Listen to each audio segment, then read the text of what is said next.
శ్రీమాత్రే నమః. Welcome to జ్యోతిష్య జ్ఞాన దీపిక. ఈ వీడియోలో 2025లో మిథున రాశి వారు ఎటువంటి ఫలితాలు అనుభవిస్తారు, ఎటువంటి ఫలితాలు కలుగుతాయి అనే అంశం తెలుసుకుందాం. 2025లో మార్చి 29 నుండి మిథున రాశి వారికి శని 10వ ఇంట్లో తామ్రమూర్తిత్వం పొంది సంచరిస్తాడు. గురుడు మే 14, 2025 నుండి మిథున రాశిలోనే, అంటే సొంత ఇంట్లోనే మిథున రాశి వారి రాశిలోనే, సొంత ఇంట్లో వారి రాశిలోనే సువర్ణమూర్తిత్వం పొంది సంచరిస్తాడు. రాహు మే 18 నుండి 9వ ఇంట లోహమూర్తిత్వం పొంది సంచరిస్తాడు. శని కొంతవరకు అనుకూలంగానే ఉంది, కానీ 10వ ఇంట్లో శనిని కంటక శని అంటారు. అంటే చేస్తున్న వృత్తిలో కానీ చేస్తున్న పనిలో కానీ రకరకాల ఆటంకాలు, ఛాలెంజెస్ అనేవి కలగజేస్తుంది. కొంత పాజిటివ్ రిజల్ట్స్ ఇచ్చినప్పటికీ కొంత ఛాలెంజింగ్ ఎన్విరాన్మెంట్, ఆటంకాలు అనేవి కలిగిస్తూ ఉంటుంది, ఒడిదుడుకులు అనేది కలిగిస్తూ ఉంటుంది. గురుగ్రహం కొంతవరకు అనుకూలత, రాహుగ్రహం కూడా కొంతవరకు అనుకూలత. శని 10వ ఇంట్లో తామ్రమూర్తిత్వం పొందడం వల్ల కాస్త ఇబ్బందికరంగానే ఉంటుంది, బట్ ఓవరాల్గా చూసుకుంటే బాగుంటుందని చెప్పొచ్చు. మిథున రాశి వారికి ఏప్రిల్ నెల తర్వాత శని మిశ్రమ ఫలితాలు కలిగిస్తూ ఉంటాడు. ముఖ్యంగా శని మిశ్రమ ఫలితాలు కలిగిస్తాడు మిథున రాశి వారికి ఏప్రిల్ నెల తర్వాత. వృత్తిలోని వారికి కొంత శ్రమతో కూడిన విజయాలు, ప్రమోషన్స్ కోసం ఎదురు చూసే వారికి నాంచి ప్రమోషన్ ఇచ్చే అవకాశాలు, జీతపత్యాలు ఎక్కువగా పెరుగుతాయి అనుకుంటే కొంతవరకు నిరుత్సాహంగా ఉంటుంది. అనుకున్నంత కాకపోయినా కొంతవరకు పెరుగుతుంది అని చెప్పుకోవచ్చు. మిథున రాశి వారికి జీతపత్యాల విషయంలో వ్యాపారం చేసేవారికి అధిక ధనలాభాల కంటే కూడా సామాన్య ధనలాభాలు కలుగుతాయి, కానీ ధనలాభాలు అయితే కలుగుతాయి.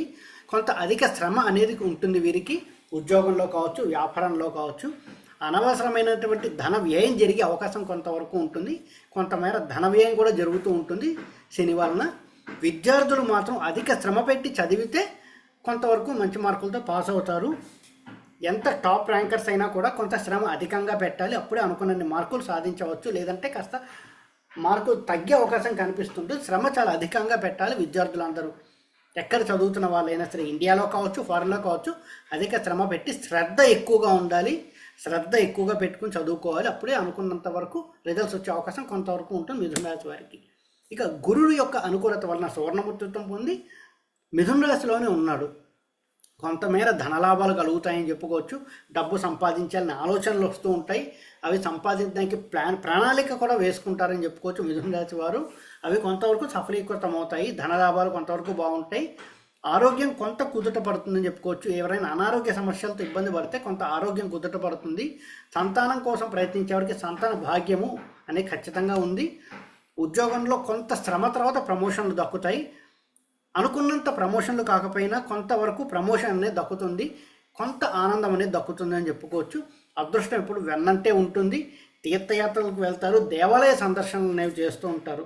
ఇక రాహుగ్రహం యొక్క అనుకూలత వలన విదేశాలకు వెళ్ళాలి అనుకునే వారికి అధిక శ్రమ తర్వాత విదేశీ ప్రయత్నం సఫలీకృతం అవుతాయి. అంటే 2-3 సార్లు వీసా అటెంప్ట్స్ అనేవి ఫెయిల్ అయ్యి అప్పుడు విదేశాలకు వెళ్ళడం కానీ, లేదా ఈ అటెంప్ట్లో కాదు నెక్స్ట్ టైం నిన్ను పంపిస్తామని ఆఫీస్ వాళ్ళు 1-2 నెలలు రిలే చేసి ఆ తర్వాత పంపడం కానీ, ఆ విధంగా కొంత ఫెయిల్యూర్స్ తర్వాత సక్సెస్ వస్తుందని చెప్పుకోవచ్చు. కానీ విదేశాలకు అయితే వెళ్తారు మిథున రాశి వారు ఈ సంవత్సరం 2025లో. శని యొక్క అనుకూలత కొంత తక్కువగా ఉంది, దానివల్ల మిశ్రమ ఫలితాలు కలుగుతాయి. గురుడి అనుకూలత చాలా బాగుంది, దానివల్ల ధనలాభాలు కలుగుతాయి, సంతాన భాగ్యం బాగుంటుంది, ఆరోగ్యం సిద్ధిస్తుంది, ఉద్యోగంలో ప్రమోషన్లు దక్కుతాయి, దేవాలయ తీర్థయాత్ర సందర్శన చేస్తారు, విదేశాలకు వెళ్తారని చెప్పుకోవచ్చు మిథున రాశి వారు ఈ సంవత్సరం. ఇక శని కోసం ఏమైనా రెమెడీస్ చేసుకోవాలనుకుంటే 7 శనివారాలు 7 సాటర్డేస్, 7 శనివారాలు శనికి తైలాభిషేకం చేయించడం చాలా ఉత్తమమైనటువంటి రెమెడీ మిథున రాశి వారికి. ఈ రెమెడీ చేయించడం వల్ల శని నుంచి వచ్చేటువంటి నెగిటివిటీని కొంతవరకు తగ్గించుకోవచ్చు.